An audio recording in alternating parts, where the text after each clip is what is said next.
په سلامونو او نیکو هیلو مو هرکلی کوم. هیلهمند یم چې روغ او جوړ به یاستئ.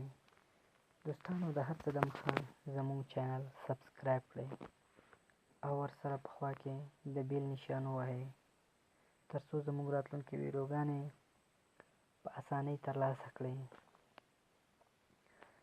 د یوې نوې څېړنې پر بنسټ هغه جوړې چې په اونۍ کې لږ تر لږه یو ځل جنسي اړیکې ټینګوي ورځ تر بلې خوښۍ محسوسوي، لیکن په اونۍ کې د اړیکې ټینګولو ډېر تکرار دا خوښۍ نه زیاتوي او برعکس د جنسي اړیکې پر کیفیت منفي اغېزې شیندي.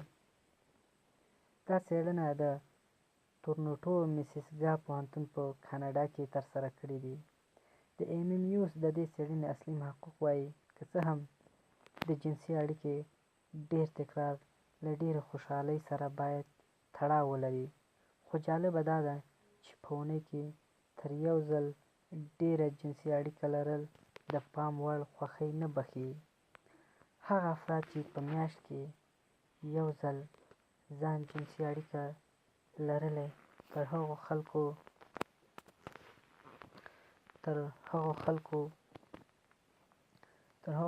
کم خوښول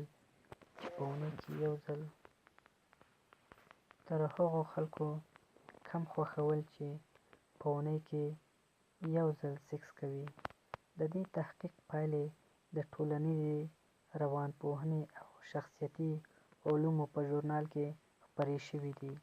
د اسلام مقدس دین او هم ساینس د جنسي اړیکو په ارتباط داسې وایي: د دواړو جوړو چې هرکله په شریکه جنسي اړیکې ته شوق راغی باید دغه جنسي اړیکه سرته ورسیږي، یعنې د جنسي اړیکو تعداد یې معین او معلوم کړی نه دی. که دغه شوق په اونۍ کې 1 کرت وي او که 10 کرته وي، که په میاشت کې 1 کرت وي او که 30 کرته وي، همداسې په کال کې هم.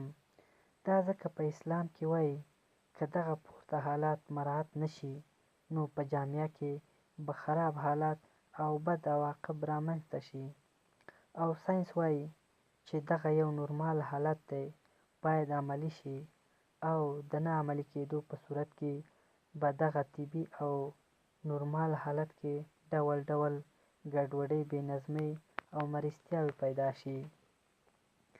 د زنانه میاشتنۍ ناروغۍ او نورو ناروغیو په وخت کې باید دغه اړیکه سرته ونه رسیږي.